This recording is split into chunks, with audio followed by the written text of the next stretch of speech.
Yo, thank you so much for joining in. May peace and blessings be upon you and your loved ones. So in this one video, we are going to talk about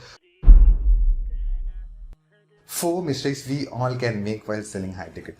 The other topic we have over here, the similar topic, 4 mistakes we all can make while selling high ticket. Now, I do not want to be rude and say like 4 mistakes you will be making while selling. I don't want to sound rude, and I don't want to like the mistakes that I made, because I just want to be in the center of it, because these are the couple of mistakes that I probably have made. Like, let me see.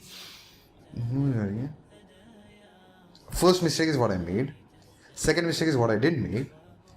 Third mistake is also I made. So, I made 3 mistakes, out of which we are going to cover 4 parts, 4 mistakes. Out of 1, 2 and 3, 1, 3 and 4 is what I made. The second one is what I not made, and this is something that I would just want to like common mistakes that we all can make. So, thanks so much for joining this video. We are going to dive down into this now. Point number 1, the mistake number 1 we all can make. Now, like, just to give a context, if you want to know anything about this high ticket sort of thing, like how can you convert low ticket to high ticket, make more money in one strategy, just search for high ticket in the search bar over here, somewhere on the channel. You'll be able to find everything that's been recorded and that's been published when it comes to high tickets. I've been doing it for last 12 days, where I am taking members who are low ticket to high ticket, learning experiences and what mistakes I'm doing, ways to do it, steps to do it, the framework to do it, the formulas to do it, strategies to do it. I'm just documenting as I'm going. So I'm recording this video on 31st of May 2022, and I've did a lot of cool things which got me a lot of money. One, added a lot of value to people. Third, and made a lot of mistakes. So this video we are going to cover the mistakes angle part of it. Now, the first mistake that I did was giving more than a day to decide to them. Cool. What happens is this shows that you're flexible, which is great. It shows that you're not rigid with your terms and conditions. But what also happens is they may take you for granted. If you don't give them a deadline to decide, like giving them more than decide to make the transfer. They have already agreed. They are going to pay. They are going to pay. The class are going to start. We are going to start the school sessions, masterminds that we are going to. They have already made like 100% decided. But what happens is when you become too flexible, and when you're becoming too flexible and giving them like open dates to make that investment, this is going to sometimes with some members going to backfire you, because you are expecting money from them, and you are literally expecting money from them from as soon as possible. Maybe that person is going to make tomorrow, maybe day after tomorrow, maybe first week of that month. But what happens is some people, they just take it for granted. They might have money, they might not be paying you. They might not have money, but they have agreed that they're going to pay you, but then they take like all the way till 31st of a month or 30th of the month, whatever that is. What this does is it keeps you on. You also have bills to pay. We are selling high ticket just because one of the reasons is we want to make money. That's like one core reason we want to make more money. Second is like we want to make an impact. Now, money and impact goes hand in hand. So the core thing is like you're just making money, you're just charging people money in this angle because you want to make more money, because you also have bills to pay. So people think that entrepreneurs are great when they start off, but then it's like a journey. It's like we are not even breaking even, and we don't even have ends to meet. That money is like that becomes so struggle at a point. Anyways.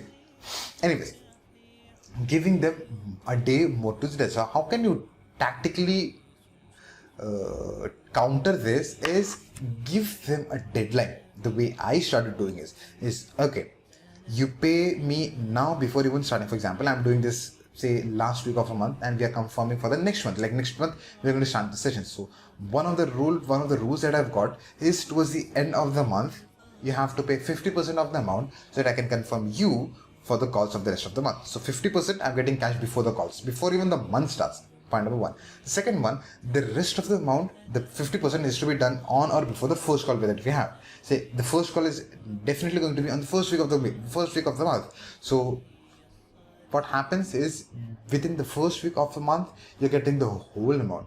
The third thing, if you do not pay, for example, with whatever reason, is I want my money in this time, like this time duration. If you go beyond a week, say, if you go beyond 10 days, what I'm going to do is I'm going to charge you 25% more on the whole amount. This way, what happens is you are being straightforward. Is what I am doing is serious. This is just like flight. You get cancellation fees, you get confirmation fees, you get lay fee, you get everything over there. Like, why not also model that over here?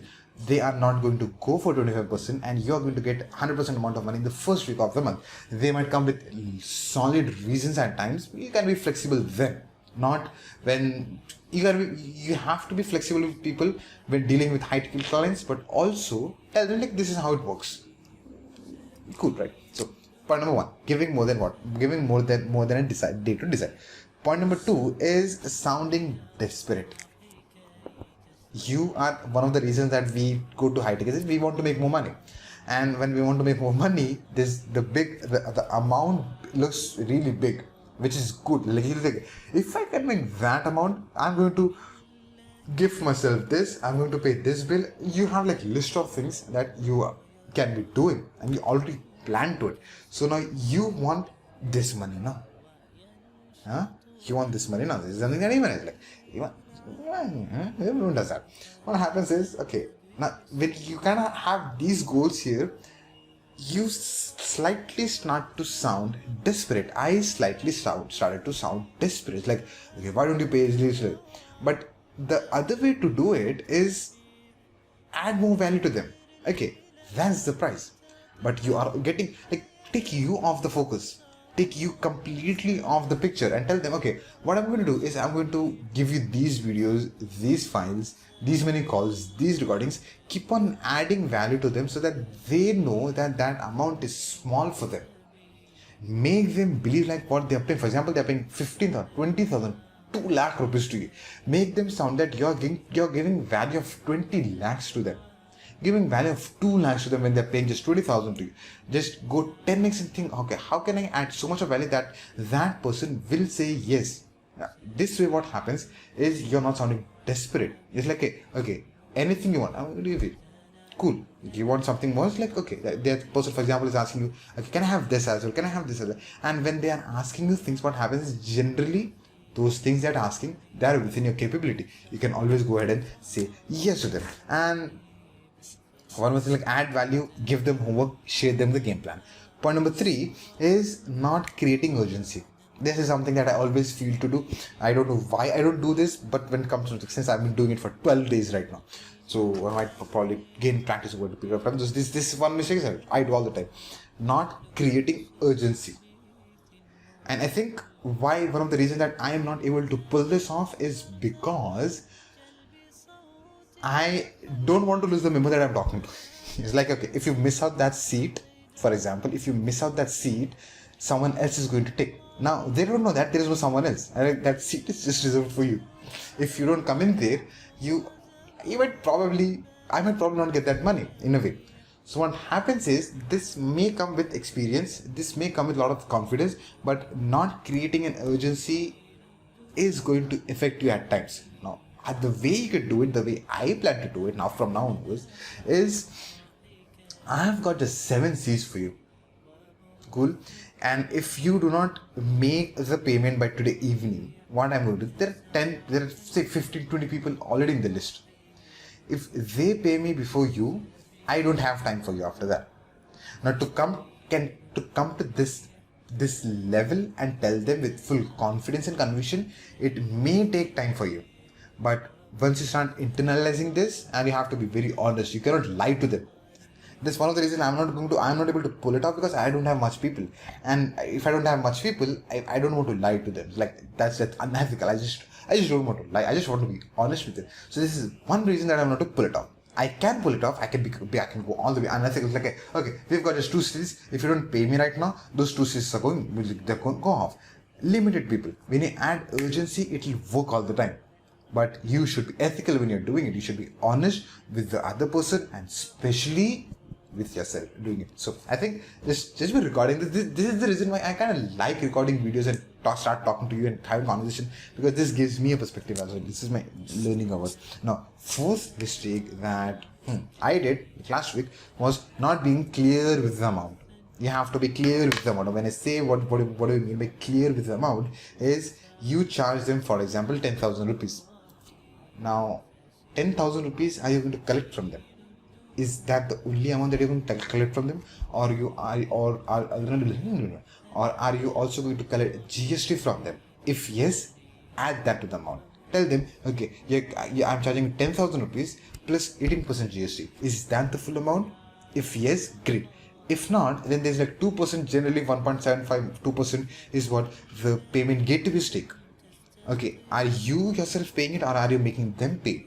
Okay, if you're making them pay, so tell them, okay, 10,000 is my fees, 2,000 is going to be GST, and say 2%, 1800 is going to be GST, and say 200 rupees is going to be the convenience fees. So total amount that you're going to pay is 12,000 rupees. You have to be very clear with them, because they come to pay 10,000 and when they say there's like 12,000, they may hesitate. You paying is like, dude, this guy is already taking so much money from me, though it is adding so much of value, but then there's like afterwards they might say, okay, there is GST and let me pay, but then tell them on front, like, this is what it's going to cost you.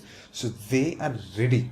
There is no resistance between you and that person. We don't want areas, like, tell them this is my cost, this is my fees, that's the GST, that's the fee, whatever that is, like 20%, 18 plus 2%, that's the whole amount, and that's the total amount. When you say that, you're being very honest, you're being authentic, and that way what happens is you're able to convert them. So 4 mistakes we all can make while selling high tickets. So giving more than to decide, sounding desperate, not creating urgency, not being clear with the amount. So don't repeat these mistakes. There are a lot of mistakes that we all make, and probably in different videos I'm going to cover that. I just want to keep it for 4 mistakes at the moment. Thank you so much for making this video. Me, the topic of audio for today. Don't miss these mistakes. Go make lots of money, make an impact, and may peace and blessings be upon you and your Lord. Thank you so much. I'm going to see you there in the next video.